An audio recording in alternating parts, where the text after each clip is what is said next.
nourishment. But then, unfortunately, these are dry electrical storms. No rain will come from them. But something else will. Something worse than hunger.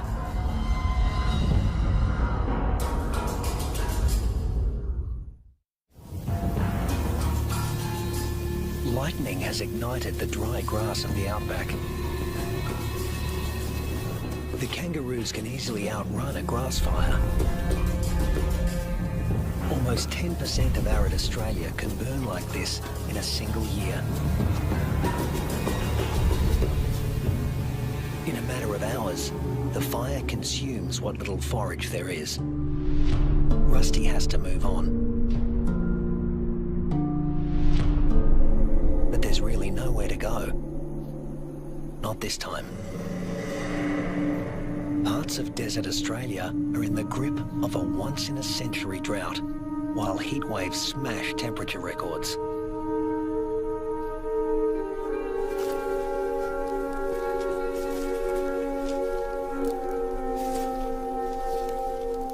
Nothing that lives here has ever experienced anything like it, Rusty included.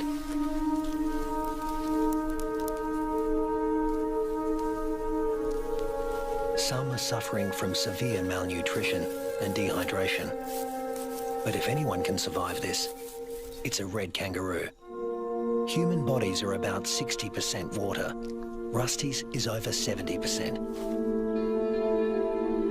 Even in a heat wave like this, he can survive levels of dehydration that would kill most humans.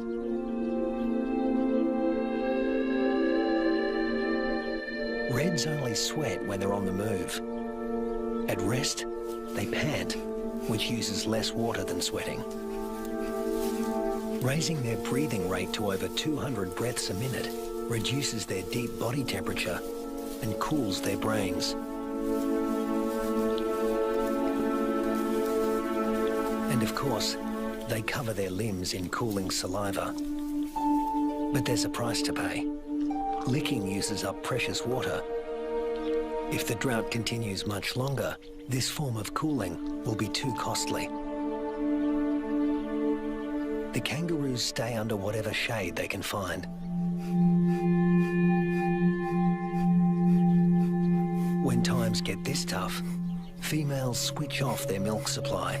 Maternal instinct is strong, self-preservation is stronger. Unweaned offspring outside the pouch are the first to die, and the young in the pouches are next. As it dies, the female reactivates her waiting embryo, but if the drought persists, it too will die, and she will stop reproducing altogether. Even Rusty, one of the strongest, is in trouble. In these conditions, the males are the first to succumb, especially the largest, who, like Rusty, need more food.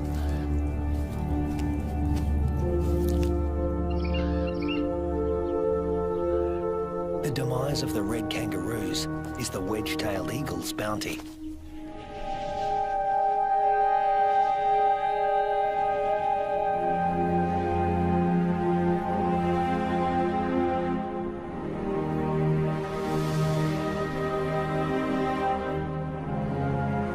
And it's not just the kangaroos that are suffering. The drought is taking its toll everywhere. Predators turn on each other to protect a tiny piece of rancid meat.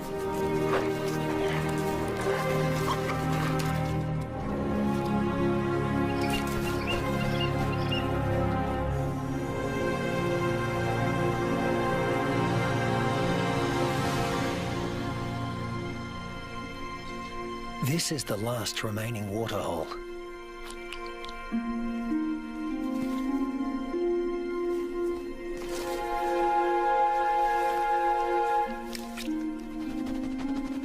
It's stagnant and salty. Ordinarily, the animals would never drink this water.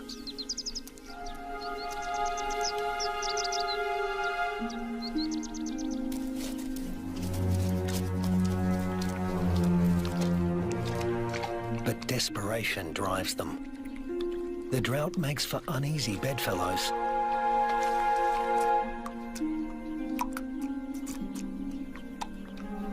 This is a sign of things to come.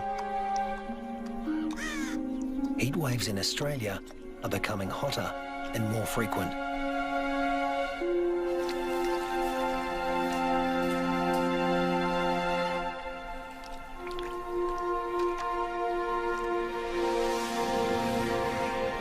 The intense dry heat continues and the casualties mount.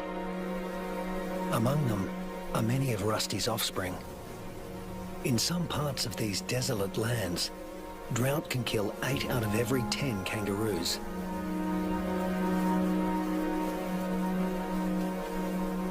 But Australia's desert inhabitants are a resilient bunch. After all, these may have been the hottest temperatures for the last 100 years. But these species have successfully weathered the climate for tens of thousands of years.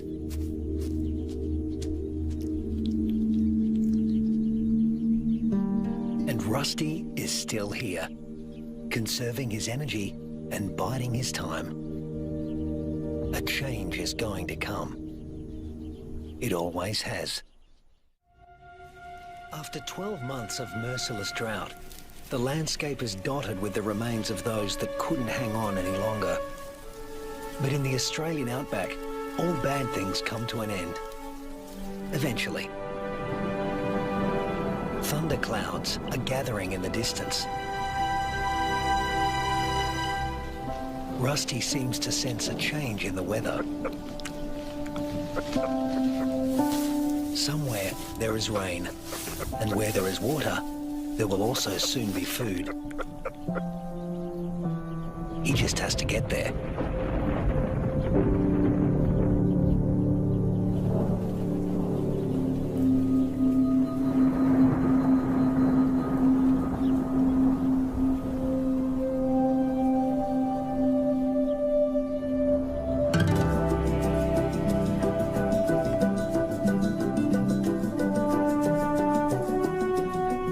With what remains of his ebbing strength, Rusty heads in the direction of a storm.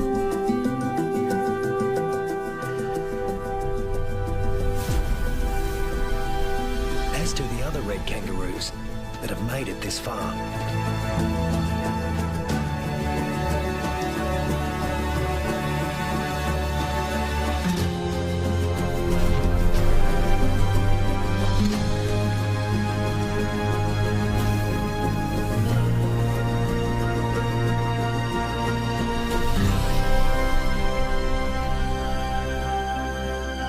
When Rusty reaches the area watered by the storms, he finds a world restored by rain.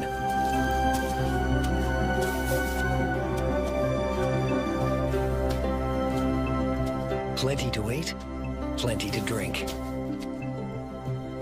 You can almost see the relief and joy in their hopping.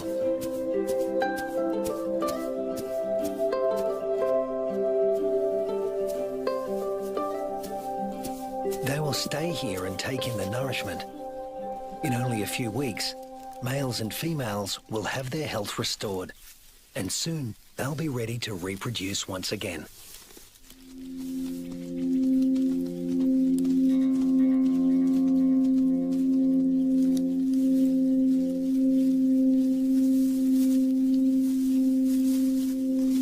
But before that can happen, they have to make it through this. A pack of hungry dingoes.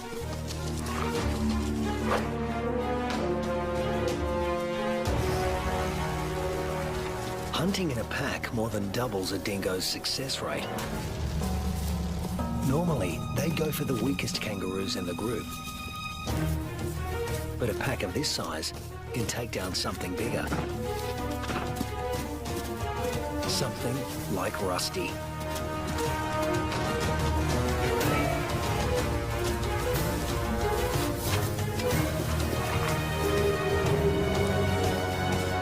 Luckily, his strength is completely restored, and he can travel at full tilt. Rusty doesn't accelerate by bounding faster, but by bounding further. He lengthens his leaps, at times covering 25 feet in a single bound. Once he gets past 10 miles an hour, Rusty rockets along with little extra effort, while the dingo's forelegs need to move ever faster. Now hitting 25 miles an hour, Rusty's only using about half of the energy the dogs are putting in. They have no chance of catching him.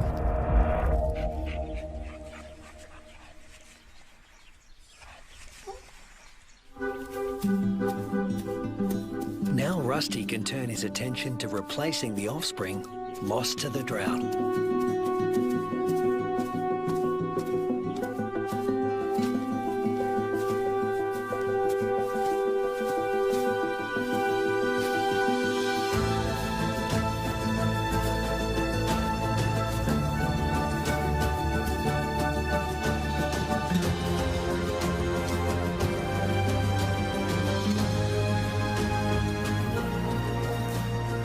At 200 pounds, powerful, and in the prime of life, there's no question that he's the dominant male of this gang.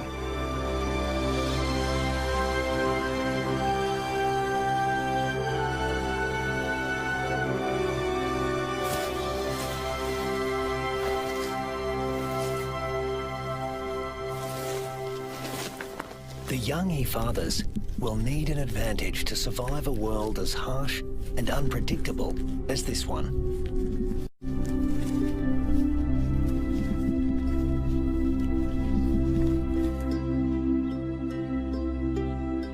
What greater advantage could there be than to begin life as the progeny of the undisputed king of the red kangaroo mob?